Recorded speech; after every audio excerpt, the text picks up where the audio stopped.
everybody, my name is Alan and this is my life in Taiwan.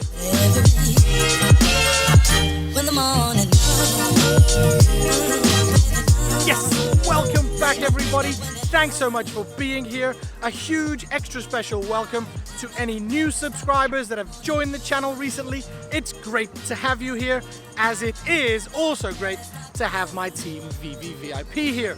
You know exactly who you are. And while I'm welcoming people to this video, I'm gonna say a personal special welcome to the new members of my Patreon, Team VVVIP Extra.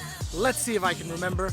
Emma, Eli, Zico, John, Mariano, and Jiang Kai-Fu. Welcome to the team over on Patreon. What a great community we're building over there. If you're interested, link in the description, go check it out. Anyway, on to today's video topic. We are talking about survival in Taiwan. And specifically, I'm going to be giving 5 tips to any foreigners new here, fresh off the boat, on how to survive and thrive here in Taiwan. So let's get straight into it. Let's get to tip number 1 for survival here in Taiwan, and that's a scooter.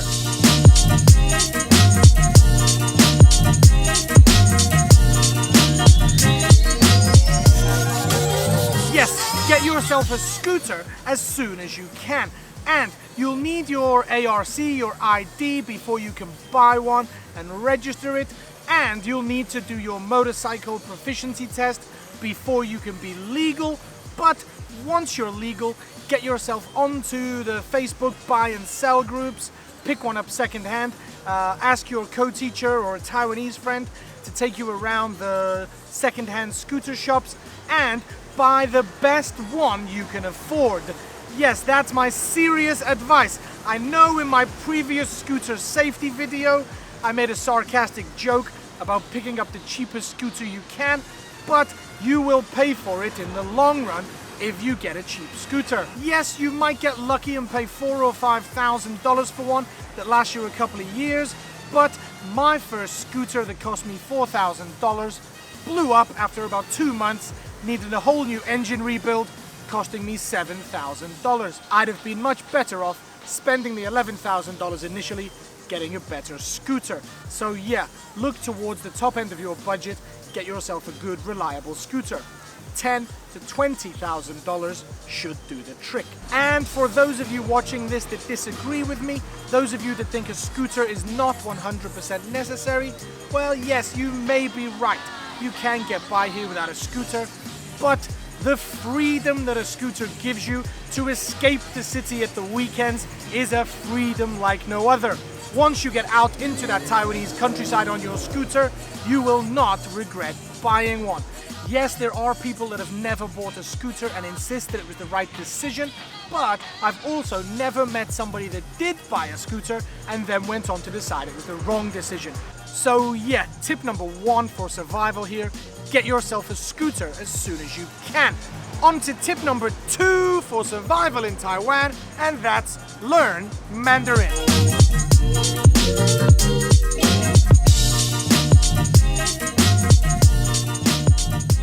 Now, I'm not suggesting for one moment that you need to attend a university such as Donghai University you can see behind me in order to learn perfect reading, writing, and speaking of Mandarin.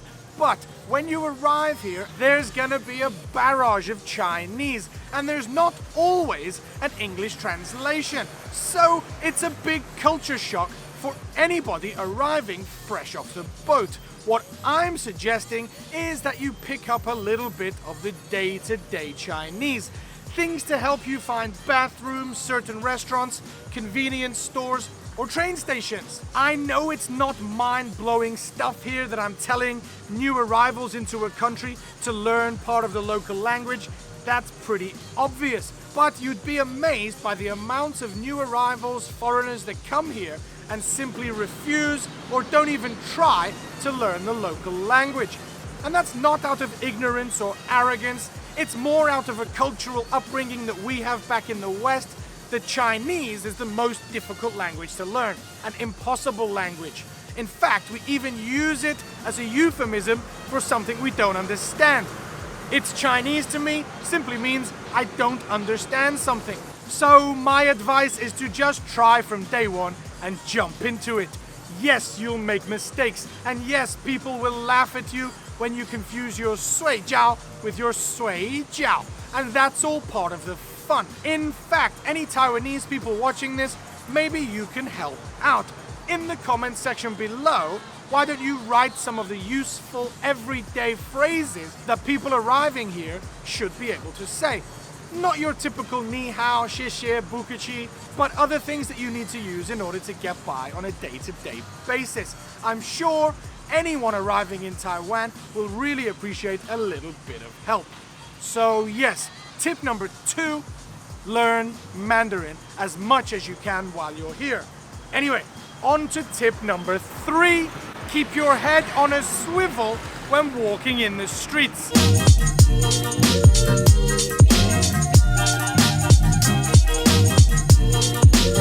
Yes, now, because of Taiwan's unique lack of sidewalks and unique style of driving, unless you're arriving here from a country such as the Philippines, India, or Malaysia, there's a good chance that the traffic situation here is going to be much more dangerous than where you're coming from. You just cannot take it for granted that those people driving on the roads are going to see you, that they're going to follow the rules of the road, or even that they're going to be on the right side of the road as you are taking your evening stroll around your new neighborhood in the first few days. So my advice is, don't wear dark clothes at night.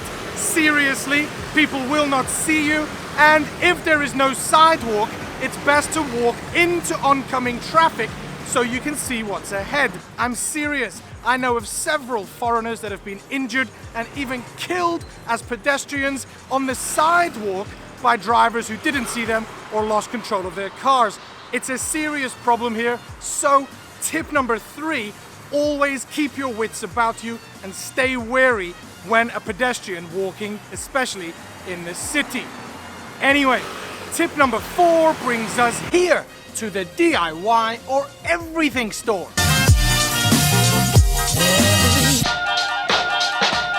Yes, the DIY store, or the everything store as some people call it, is your friend here in Taiwan, and it's important that you know it as soon as you arrive. Yes, 7-Eleven might be cooler, cleaner, and a little bit more convenient, but personally, I prefer giving my money to a local family-run business rather than a faceless multinational corporation. Let's face it, most 7-Eleven purchases are either booze, snacks, or drinks, or other daily household items, all of which are available here at your friendly local DIY everything store. So tip number 4, as soon as you're settled into your local neighborhood, get out, explore, find your local DIY everything store and start using it. Now, what about the Taiwanese people watching? What do you prefer, 7-Eleven or a DIY everything store? Let me know in the poll up here which one you prefer, and give me your reasoning in the comment section below.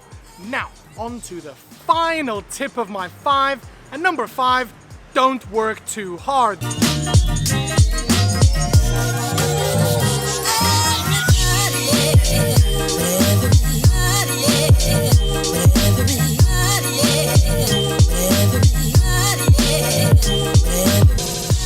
Now, I know many of you are coming here to teach English and work for 1 or maybe 2 years in order to pay off that student debt that you've accumulated.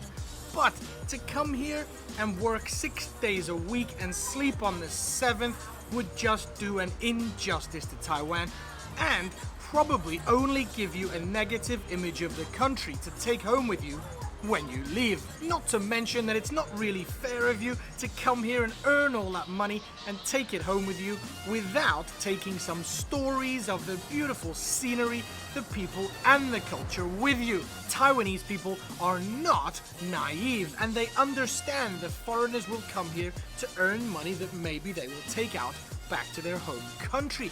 But I think what they would also love is that with that money, you also take some positive experiences and beautiful stories back to share with your family. So my advice would be, don't take one of these 6-day jobs and sleep all day Sunday as some teachers do.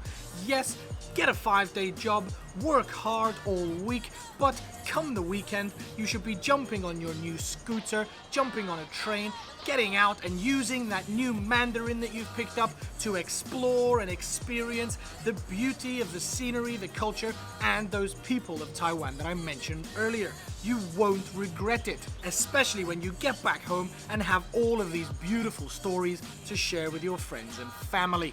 So there you have it. There are my 5 tips on how to survive as a new arrival here in Taiwan. I hope you've enjoyed the video, found it interesting. If you have, then please give it a like, write a comment down below, share the video with your friends and family or anyone you think is interested in coming to work here in Taiwan. And of course, if you have any questions about what I've mentioned, then let me know down below. Or if you're Taiwanese and you disagree with anything that I've said here, then again, open up the discussion in the comment section. I'll get involved down below. Thanks to everybody for watching. Thanks to the team VVVIP, of which you are all a part by watching to the end of the video. I really appreciate it. Thanks so much, guys. I'll see you next time in my life in Taiwan.